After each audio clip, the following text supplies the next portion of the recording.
인사가 만사라는 말이 있습니다. 이 말은 사람을 잘 써야만 모든 일이 잘 된다는 뜻이죠. 사업을 하시거나 또 회사에서 누군가를 채용해야 되는 분들은 이 인사가 만사다라는 말을 크게 공감하실 것입니다. 정말 누구를 채용하느냐에 따라 그 결과는 확연히 달라지죠. 성과와 매출과 회사 분위기 등 사람 한 명으로 인해 달라지는 경우가 너무나도 많이 있습니다. 따라서 사람을 잘 뽑아야 하고요. 그래서 인사가 만사다라는 말은 매우 타당한 말이라고 할 수 있습니다. 예수님께도 사람이 필요하셨죠. 어떤 사람입니까? 예수가 이 땅에 없어도 예수님을 이야기하고 예수님을 소개하고 예수님을 알릴 증인이 필요했습니다. 그래서 예수님도 사람을 뽑고 이 땅에 세우셔야 했습니다. 증인을 만드셔야 했습니다. 때문에 예수님에게도 제자들을 세우시는 일은 굉장히 중요한 일이었다라고 저는 생각을 합니다. 자, 그렇다면 예수님이 세우신 제자들은 어떤 사람들이었을까요?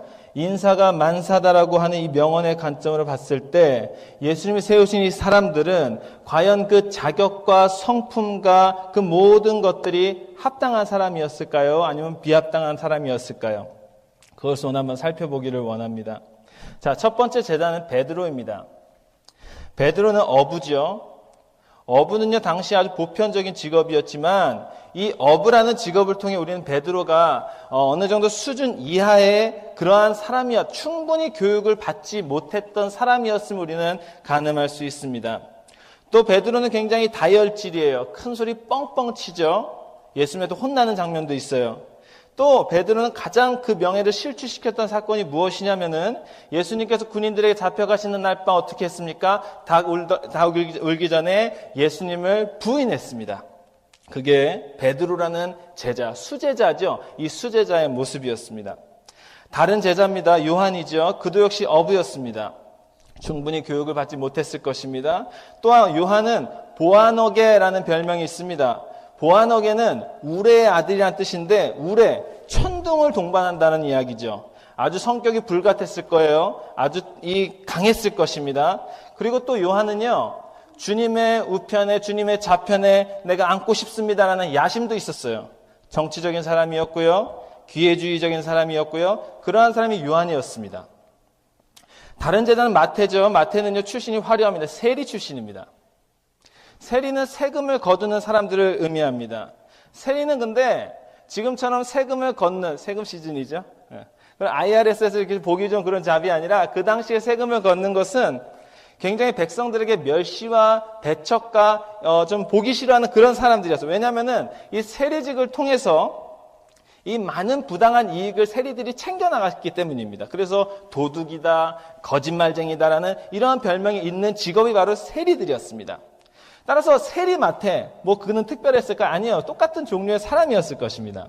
그만큼 인정받지 못했고 사람들이 지탄받았을 것이고 백성들이 좋아하지 않았을 것이고 그러한 비도덕적인 모습이 이 마태에게 있었을 것입니다. 또 다른 제자입니다. 셀롯이라는 시몬이에요. 셀롯이 무엇입니까? 여러분 셀롯은 잘 알아두십시오. 무장 독립단체를 이야기합니다. 자, 무장단체라면 무엇이겠어요? 무장이라는 폭력이 좀 들어가야지 무장단체라는 말이 어울리겠죠? 칼을 차고 다녔어요. 칼을 차고 다니며 로마 제국의 이 독재 속에서 독립을 쟁취했던 자들이 셀롯이라고 합니다. 그들은 과격했고요. 폭력적이었고요. 그러한 자가 예수님의 제자였어요. 여러분 3년은 같이 사는데 그러한 사람이 있다면 얼마나 무섭겠습니까? 한 분만 더 소개해드리죠. 가룟 유다라는 제자입니다. 여러분 가룟 유다 잘 아시죠? 돈에 약한 사람이었습니다. 향유 부은 여인이 예수님께 그 모든 향유를 깰 때 가룟 유다 뭐라고 하죠? 이것을 가난한 사람들에게 팔았으면 더 많은 일을 했을 때 지금 뭐 하는 거야? 라고 소리칩니다. 이 정도로 아주 계산적인 사람이 유다였고요. 물질에 대한 탐욕이 너무나도 강했고요. 그래서 은 30에 예수를 팔아넘긴 사람이 바로 이 유다입니다. 여러분 3년 동안 먹여주고 재워주고 가르쳐주고 잘 해줬는데 유다는 돈 때문에 돈이 좋아 돈에 미쳐 그 예수님을 팔아버리는 그러한 제자가 바로 유다였다는 것이 여러분 놀랍지 않습니까? 여러분 이게 지금 예수님의 제자들 라인업입니다. 12명의 제자들 5명을 이야기했습니다. 여러분 인사가 만사다라고 느낄 때 여러분 어떻게 느끼시나요? 잘 뽑으신 것 같습니까? 예수님 실패하신 것 같습니까? 나머지 7명은 괜찮을 거라 생각하실 수도 있지요. 여러분 그런 사람들 제가 한 구절 말씀만 보여드리면 충분히 이해가 하실 것입니다. 마가복음 14장 50절인데요. 나올 것입니다. 한번 같이 읽어보죠. 시작. 자, 여러분, 여기 다 예수를 버렸대요. 한 사람, 두 사람, 세 사람, 몇 명만 예수를 버린 게 아니라 다 예수를 버렸다고 이야기를 하고 있어요. 예수께서 잡히시던 날 밤 모든 제자들은 다 예수를 버리고 도망갔습니다. 3년 동안 자기에게 모든 것을 가르쳐준 그 스승을 배신하는 사람들. 의리라는 눈꼽만큼도 없지요. 충성이라는 것도 찾아볼 수 없어요. 성실함도 부족했음을 우리는 복음서를 통해서 볼 수 있습니다. 제자들은 그래서 훌륭하지 않았습니다. 교육받지 못했습니다. 부족했습니다. 무능했습니다. 다혈질, 폭력, 배신자, 사회적으로 지탄받는 대상들이 예수님이 부르신 제자들이었다는 것이죠. 게다가 율법도 잘 몰라요. 맨날 싸웁니다. 율법주의자한테 혼나면서. 솔직히 보면 저보다 나은 게 없는 것 같고 또 여러분보다 나은 게 없는 것 같은 게 바로 이 제자들이에요. 그렇죠?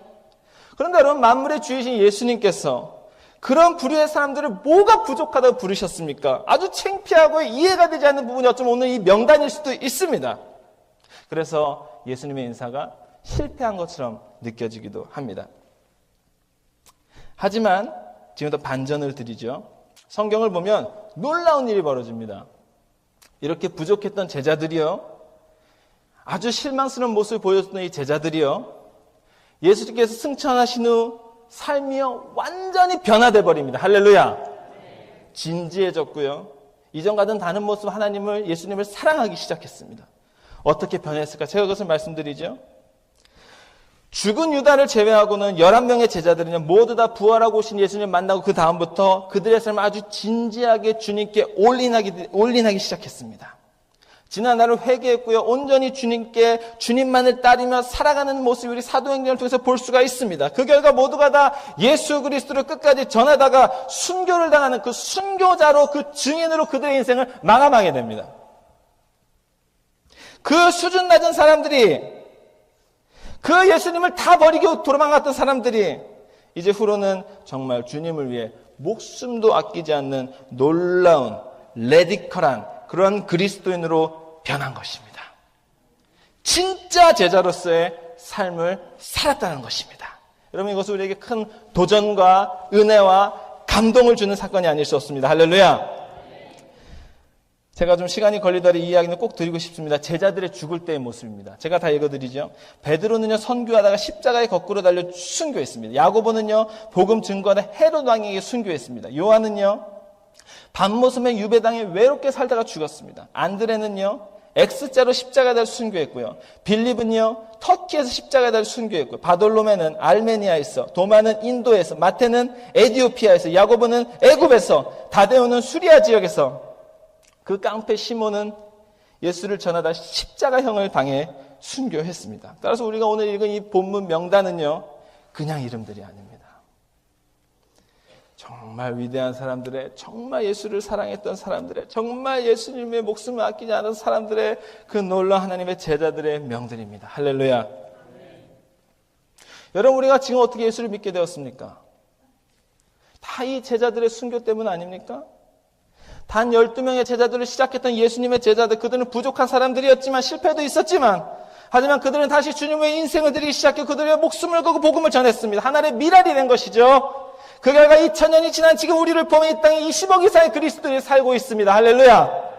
이처럼 주님의 제자 세우기는 처음에는 실패한 것 같았지만 결국엔 성공했습니다. 주님은 정말 좋은 인사들을 뽑으신 거예요. 정말 좋은 제자들을 뽑으신 거예요. 그걸 통해서 만사를 해결하신 거예요. 지금도 주님은 그래서 천국에서 제자들과 함께 계시고 또 이 땅에 다른 예수님의 제자들이 나타나기를, 세워지기를 주님은 간절히 기대하고 원하시고 계십니다. 할렐루야.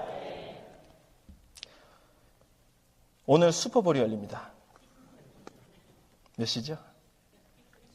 저는 못 볼 것 같아요. 저는 청년부 예배가 있어가지고 아주 안타깝게 못 봐요. 주님이 더 좋죠. 뭐 슈퍼볼이 뭐 그거. 예. 아마 오후가 되면 여러분 모두 다 그 슈퍼볼을 보러 가시겠죠. 그만큼 우리의 슈퍼볼은 모든 미국인들의 관심과 기대가 집중되어 있는 경기죠. 그 시간 텔레비전에 앉아 다른 거 틀면 그건 말이 안 되는 거죠. 혼나야 되면 혼나야 돼. 그러면요, 오늘 이 미국에서 가장 인기 있는 스포츠는 슈퍼볼인데, 그럼 천국에서 가장 인기 있는 볼거리는 무엇일까요? 저는 만약 천국에서 이 땅을 살펴볼 수 있는 모니터가 있다고 한다면 이런 슈퍼볼이나 NBA나 이러한 이 스포츠들의 경기보다 저는 이 땅에 다시금 이 12제자와 같은 제자들이 일어나는 것, 이런 12제자와 같은 제자들이 다시 한번 회복되어지는 것, 그래서 하나님의 사람들을 통해서 이 나라가 변화되는 것, 확장되는 것, 그것을 천국에서 바라볼 때 가장 최고의 볼거리라 저는 믿습니다. 보면서 그러겠죠. 쟤는 베드로 같다. 완전 밀어붙이네. 쟤는 셀로 시몬 같아. 완전 힘으로 하네. 도구도 써. 야, 쟤 저렇게 돈 좋아하도 유다 될 텐데 하면서 걱정 반, 기대 반 하면서 이 천국에서 볼 때, 하지만 주님은 기대하실 거예요. 새로운 제자들이, 또 주님을 사랑하는 제자들이 일어날 것이다. 이처럼 주님은 여러분과 저를, 또 우리 교회를 예수를 전하는, 예수를 나타내는, 예수를 사랑하는 진짜 제자들로, 진짜 증인의 삶으로 살아가기를 기대하고 계십니다. 따라서 저와 여러분은 다른 어떤 것보다 예수 그리스도 사람임을 깨닫고 주님을 증언하고 증거하는 복음 증거의 삶을 살아가야 할 줄로 믿습니다. 저와 여러분 모두를 통해서 계속적인 복음의 증거, 하나님 나라의 확장이 일어나야 되는 줄로 믿습니다. 제가 지금까지 이 내용을 듣고 여러분 혹 마음에 뜨거움이 생기신 분도 계실 것입니다. 축복합니다. 하지만 반면에 이런 생각 가지신 분들 분명히 계실 거예요. 나는 지금 먹고 살기도 바쁜데. 제자들의 인생은 너무나 광신도적인 이야기 아닌가. 구원만 받으면 됐지 더 이상 교회 헌신한 것은 바보 같은 일이야. 지금 내가 주일에 교회 나오는 것도 겨우 한데 무슨 하나님 나라를 위해 살라는 거야. 주를 위해 살라고? 그거 다 젊을 때 하는 거지. 이제는 그런 일 할 수가 없어. 주님은 그래도 나 못 버려. 이러한 마음으로 생각하는 분들 혹 있을까 생각이 듭니다. 그리고 오늘 그 부분을 다 수술해서 보내드리도록 하겠습니다. 그래서 지금부터는 왜 우리가 이 제자들처럼 살아야 하는지, 또 우리도 충분히 제자들처럼 살 수 있다는 내용을 여러분 전하며 설교를 진행해가고자 합니다. 자, 여러분 첫 번째 대지입니다. 함께 읽어보겠습니다. 한번 띄워주시죠. 읽어보겠습니다. 시작. 자, 여러분 소명은 콜링, 그것은 부르심입니다. 예를 들어 예수님 제자들을 부르셨죠. 예수님이 베드로를 부르셨죠. 그리고 여러분과 저를 그리스도인으로 부르셨습니다. 여러분 지금 우리에게 하나님께서 소명을 주신 것입니다. 믿으십니까? 한 가지만 짚고 넘어가죠. 우리가 지금 교회를 다니고 그리스도인을 하고 이 좋은 예배 나가서 예수를 믿고 예배를 드리는 것은 내가 예수를 믿어서, 내가 교회를 선택해서, 내가 예수를 수많은 종교 중에서 딱 잡아가지고 픽업한 게 아니라 예수가 우리를 선택하여 예수가 우리를 믿게 하신 거예요. 할렐루야. 내가 예수를 믿은 게 아니라 예수님께서 나를 믿게 하신 것입니다. 할렐루야. 여러분 이런 생각해 보세요. 떠내려가는 사람이 있어요. 죽어갑니다. 멀리 바다에서 헤엄쳐서 살려달라고요. 그럼 그때 라이프가드가 내가 살려야겠다고 들어가는 게 라이프가드지. 이 물가에 있는 사람이 야 거기 그 왼쪽 뒤에서 두 번째 있는 당신 그 잘생긴 라이프가드 날 구해줘. 이렇게 선택할 수 없는 거죠. 죽을 뻔한 사람들이, 지옥에 가는 사람들이, 사망뿐인 사람들이 구원받았으면 라이프가드 예수님이 우리를 살려주신 것이지 내가 예수님을 선택한 게 아니라는 말입니다. 우리는 예수를 믿은 게 아니라 예수가 우리를 믿게 하신 것입니다. 그럼 예수를 믿게 했기 때문에, 자, 그럼 믿게 됐으니까 믿게 한 뭔가가 있을 거 아닙니까? 그게 바로 소명이에요. 그게 바로 부르심이에요. 그 부르심과 그 소명이 있기 때문에 우리가 그리스도인이 된 것입니다. 여러분 이거 감사해야 됩니다. 할렐루야. 자, 그러면 한 가지 더 기억하셔야 되죠. 그것은 예수님이 우리를 부르셨다면, 우리에게 소명을 주셨다면 분명한 것은 하나님 우리에게 사명까지 함께 주셨습니다. 예수님이 주신 소명 안에는 항상 사명이 있기 마련입니다. 사명이 있지 않고서는 결코 소명도 주시지 않습니다. 사명이 없는데 왜 소명을 주겠어요? 왜 일이 없는데 사람을 뽑겠습니까? 하나님 우리를 너무 사랑하셔 구원하셨지만 동시에 우리를 통해 이 망가진 세상을 다시 한번 회복시켜 나가기를 하나님은 원하고 기대하고 계시다라는 거죠. 여러분 예수님 마태복음 5장에 보니까 이런 말씀이 소금과 빛에 대한 이야기를 하셨어요. 절대 여러분 보고 소금이 되라, 빛이 되라라고 이야기하지 않았어요. 자세히 보세요. 너희는 세상의 소금이니 그리고 너희는 세상의 빛이라 라고 그 존재 자체를 규정시켜 버리셨어요. 소금이 되라, 빛이 되라, 밝게 밝게 더 빛나줘라, 이게 아니라 이미 소금이고 이미 빛이다라고 예수님은 이야기를 하신 것, 그런 존재가 되어버린 거예요. 이것처럼 예수님께 우리를 부르셨다면 사명도 주셨고, 소명을 주셨다면 사명도 주셨고, 예수를 믿게 됐다면 주를 위해 살아야 되는 그 의무가 우리에겐 반드시 있다, 이 말이죠. 고린도서 5장 11절 12절 말씀, 이런 말씀이 있습니다. 제가 읽어드리겠습니다. 그리스도의 사랑이 우리를 강권하시는도다. 우리가 생각하건대 한 사람이 모든 사람을 대신하여 죽었은즉, 예수님의 이야기죠. 모든 사람이 죽은 것이 그가 모든 사람 대신하여 죽으심은 살아있는 자들로 하여금 다시는 그들 자신을 위하여 살지 않고 오직 그들을 대신하여 죽었다가 다시 살아나신 누구죠? 예수 그리스도를 위하여 살게 하려 함이라. 할렐루야. 예수님께서 이 땅에 십자가에 달리시고 부활하신 이유는 다시는 우리가 우리 자신을 위하여 살지 말고 예수 그리스도를 위하여 살게 하는 거라고 이야기하고 있습니다. 우리가 예수 그리스도를 믿는다. 이제 여러분은 여러분의 것이 아닙니다. 예수 그리스도의 것입니다. 여러분의 인생과 여러분의 시간과 여러분의 계획과 여러분의 힘도 여러분의 것이 아닙니다. 예수님의 것입니다. 예수님의 살아야 되는 그 모든 조건들입니다. 준비물들입니다. 그러므로 소명과 사명을 모두 가진 그리스도인이 바로 우리라는 사실을 믿으시기를 주님의 이름으로 축원합니다. 여러분 정말 예수님을 구주로 믿으십니까? 그러면 하나님은 우리에게 소명을 주시고 또한 사명도 주시고 동시에 주셨습니다. 그러면 여러분의 사명은 무엇입니까? 여러분이 지금 주님 위해 하고 있는 일은 무엇이 있습니까? 여러분 주님 위해서 이 하나님 나라를 위해서 어떠한 일을 하며 어떠한 플랜을 가지며 어떻게 지금 살아가고 계십니까? 혹시 사명은 외면한 채 소명만 갖고 살아가고 있지 않습니까?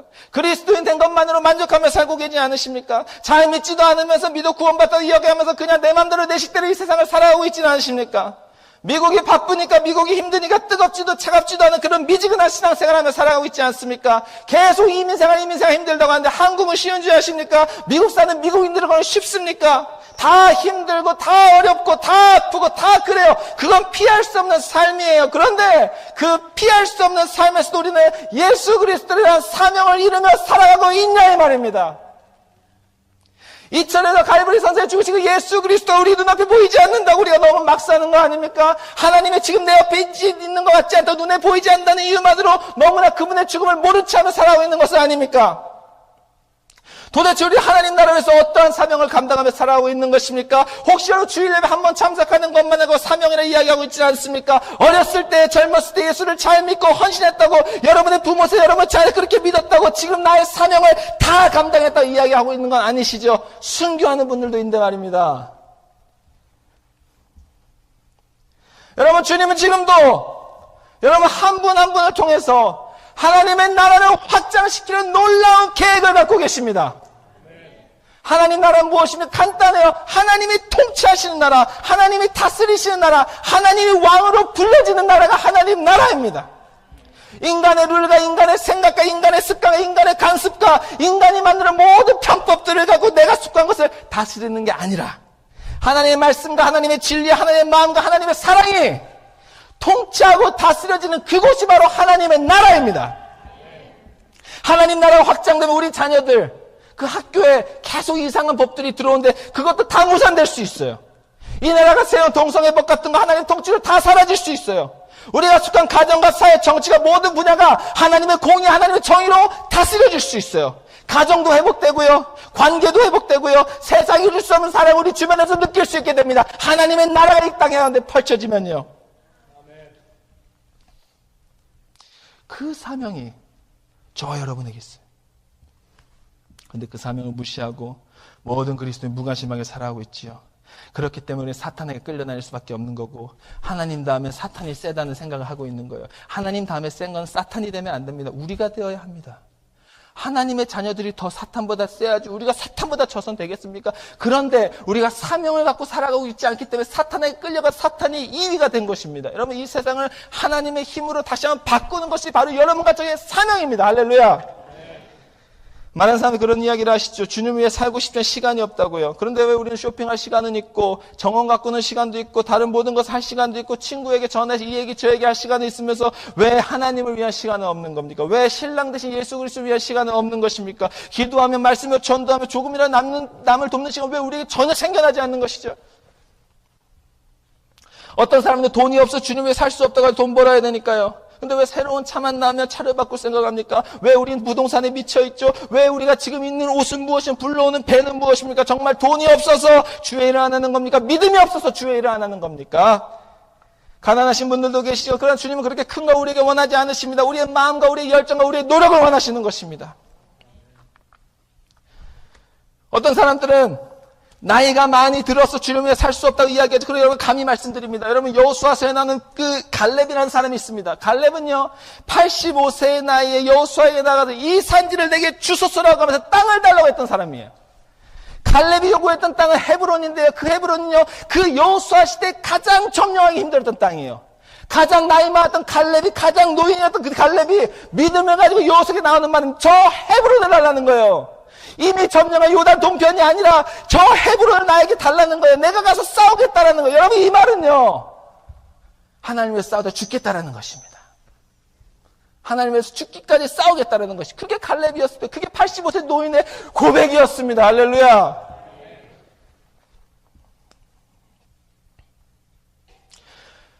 우리는 주님을 위하여 살아야 합니다. 주님의 제자로 그분의 사명을 감당하며 살아야 합니다. 이 세상을 그렇게 하나님의 복음을 들고 하나님을 위해서 살아가야 합니다. 돈이 없다고 시간이 없다고 나이가 들어 그건 다 이유가 되지 않습니다. 성경은 끝까지 주님 위해 살기를 그리고 이를 위해 주님께서 여러분을 선택하셨음을 제자를 부르시고 있다는 사실을 믿으시기를 주님의 이름으로 축원합니다. 인간의 시간은 과거와 현재와 미래로 구성되어 있죠. 가장 중요한 게 어딜까요? 지난주에 청년부 때 나눴던 이야기입니다. 과거와 현재와 미래가 있다. 뭐가 제일 중요할까요? 똑똑하시네요. 현재입니다. 현재. 우리는 그런 이야기 많이 해요. 상황이 좀 좋아지면 문제가 좀 해결되면 길이 좀 열리면 공부를 좀 마치면 불난데 불을 좀 끄면 그때 내가 주님께 돌아가고 주의 일을 할 거야 라고 이야기합니다. No!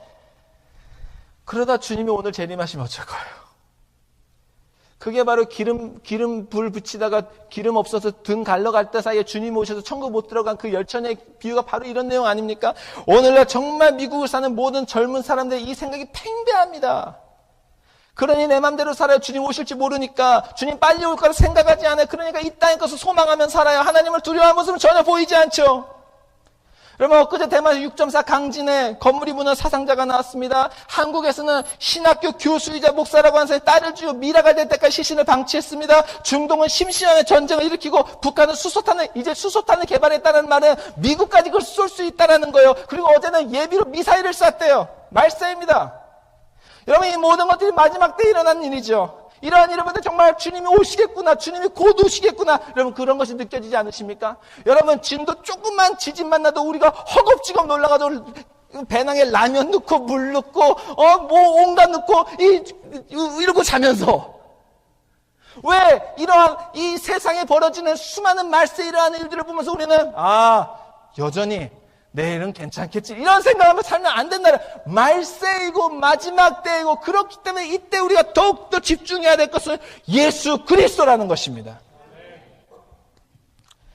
주님이 원하신 건 다른 게 아닙니다. 바로 이 순간 여러분과 제가 주님을 따르는 삶을 사는 것입니다. 지금 현재 우리가 주님을 위해서 살아가는 것입니다. 주님을 사랑합니다. 주님을 예배하며 주님을 전하며 주님을 외칩니다 하며 살아가는 것입니다. 여러분이 속한 가정에서, 사회에서, 회사에서 어떤 자리에서든지 그렇게 예수 그리스도를 나타내며 살기를 원하시고 계십니다. 현재를 주님께 드리는 것은 쉬운 일이 아니지요. 제가 재밌는 이야기 하나 해드리겠습니다. 제가 미국에 온 지 얼마 안 됐을 때 한 세탁소를 갔습니다. 저희 동네에 있는 세탁소인데요. 갔는데 어떤 동양인이 한 분 계세요. 저는 항상 미국 와서 헷갈리는 게 이분이 한국 사람인지 중국 사람인지 일본인지 도저히 구분이 안 돼요. 여러분 되세요? 오래 살아서 되실 것 같은데. 왜 이렇게 분위기가 딱딱합니까? 갔더니 약간 중국인 같으신 분이 저를 빠끔 쳐다보니 제가 막 제 딸하고 한국말 하는 거 보니까 그 사람이 저한테 말을 걸어요. 안녕하세요. 깜짝 놀라서 한국 사람에서 전혀 아닌 것 같았는데. 그분이 저한테 이야기하시죠. 왜 미국에 언제 왔냐고. 그래서 언제 그때 몇 달 안 됐었어요. 몇 달 안 됐다고 얘기하니까 그분이 저한테 꼭 손을 잡으면서 하는 말이 빨리 한국으로 돌아가세요 라고 하더라고요. 빨리 한국으로. 왜 그러나 갑자기 세탁하러 왔다가 큰 도전을 받고 갔는데 왜 그분이 빨리 돌아가라고 했을까요? 그 세탁소 주인께서 왜 빨리 돌아가라고 했을까요? 미국이 그만큼 힘들고 어렵고 정말 괴롭기 때문에 그런 이야기를 한 거죠. 맞아요. 현재를 사는 것은 너무나 힘들고 괴롭고 어렵습니다. 그러나 여러분, 조금 힘들어도 하나님의 사명을 감당하며 하나님의 나라를 이루며 사는 것이 모든 것을 다 갖고 예수 그리스도를 버리는 것보다 더욱더 복되고 값진 하나님의 허락하신 삶이라는 것을 기억하시기를 주님의 이름으로 축원합니다. 사명을 갖고 사셔야 되고요. 두 번째입니다. 두 번째 대지는 이것이죠. 자, 그럼 사명을 위해 살고 싶은데 그러면 나에게 과연 사명을 감당할 만한 능력이 있는가? 그 질문입니다. 둘째, 한번 읽어보겠습니다. 시작. 자, 실제적으로 주님을 위해 살고 싶은 사람들, 평신도님들, 사역자님들, 목회자님들, 선교사님들 항상 부딪히는 장애물이 있어요. 그건 바로 내가 그럴 자격이 되는가라는 질문이에요. 사탄은 우리보다 훨씬 똑똑합니다. 이렇게 공격하죠. 너는 그럴 자격이 없어. 너는 그럴 위치가 안 돼. 너는 그런 인물이 못 돼. 너의 과거를 봐라. 지나가는 새도 없겠다. 가정에서 해서 너가 예수 믿는다고 해봐. 누가 믿겠니? 그냥 있는 대로 생긴 대로 살아라. 구원만 받으면 되지. 뭘 그렇게 유별나게 살아? 라고 하면서 사탄이 공격을 하죠. 사탄은 우리가 하나님 위해 살아가는데 전혀 어울리지 않는 사람으로 그러한 쓸모없는 그릇으로 폄하시켜버립니다. 이게 아주 큰 장애물이고 여기에 90% 내지는 99%까지도 여기에 다 무너집니다. 실제 이러한 공격을 성경에서 가장 많이 받았던 인물은 제자들일 것입니다. 너 예수 떠났었잖아. 너 다굴로 날 예수 부인했었잖아. 너 예수를 죽이려고 했잖아. 너 주님보다 돈을 더 좋아하잖아. 장난하지 마 하면서 계속적으로 공격받았던 것이 가장 많은 공격을 받았다는 것이 바로 제자들이었겠죠. 여러분 실제 저도요 항상 말씀을 전할 때나 사역을 할 때 어떤 일을 감당할 때 받는 것은 이런 류의 공격입니다. 야, 너 설교 못하잖아. 너 그렇게 안 살잖아. 너 성격 이상하잖아. 너는 그럴 만한 능력이 없잖아. 라는 사탄의 공격으로 제가 주춤거릴 때가 얼마나 많은지 모릅니다. 그런데 이러한 공격이 우리에게 있으면 있을수록 우리는 좌절과 염려와 낮은 자존감으로 그 인생을 허비할 것이 아니라 그럼에도 불구하고 나를 살리시고 일으키시는 예수 그리스도의 십자가를 바라봐야 하는 것입니다. 그리고 그 십자가 위에 아주 굳건히 아주 굳게 서서 흔들리지만 그 십자가만 붙잡고 그 일을 감당해 나가야 되는 것입니다. 십자가에 굳게 서야 한다는 말은요, 먼저는 내가 정말 쓸데없는 죄인이라는 것을 회개함과 동시에 그 주님이 날 용서하셨고 세우시고 함께하기 때문에 내게 능력 주시는 자에서 내가 모든 것 할 수 있나라는 용서와 담대함과 그러한 믿음을 선포를 하며 나아가는 것입니다. 이러한 십자가에 굳게 서 나갈 때에만 하나님의 사명을 감당할 수 있는 능력이 저와 여러분에게 임한다고 보시면 됩니다. 사랑하는 여러분, 우리 예수가 이루신 이 십자가 사랑에 반드시 서십시오.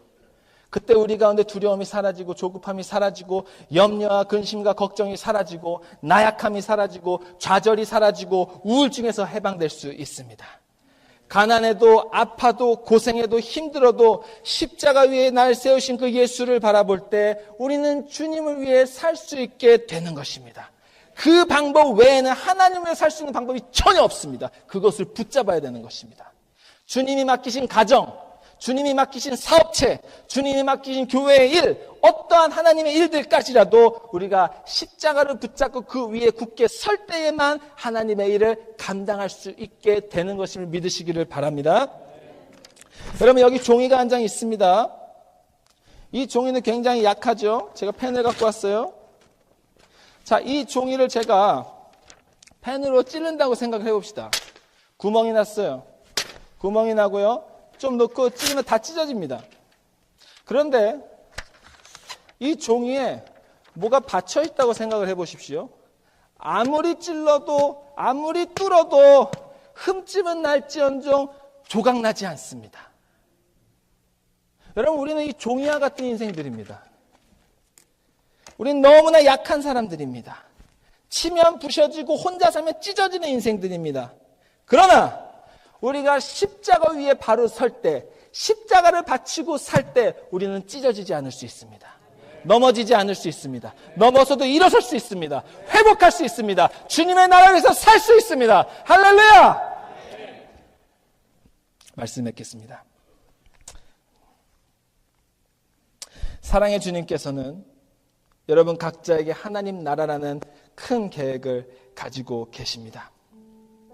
비록 예수의 제자들과 같이 우리가 대단한 능력이 있지 않을지라도, 혹 지금 인생의 어두운 터널을 지나고 있을지라도, 시한폭탄과 같은 성격을 숨기며 교회에서 가면을 쓰고 앉아 있을지라도, 툭 치며 터질 것 같은 가정의 긴장과 위기와 어려움에 직면되어 있을지라도, 어디서 울고 싶은데 울지 못하는 나 모르는 비밀과 슬픔의 밤을 지살지라도, 이러한 것들이 주변의 고통과 고난은 여러분에게 있을지라도, 그러나 주님은 여러분을 사랑하시고 여러분을 세우시길 원하며 여러분을 통해 큰 계획으로 하나님의 나라를 이루어 나가기를 원하십니다. 제자를 세우신 주님은요, 오늘 우리도 세우실 것입니다. 깨진 질그릇 같은 우리도 용서하시는 분 예수님이시요, 구원하시는 분도 예수님이시요, 우리를 다시 고쳐 세워나가시는 분도 예수 그리스도십니다.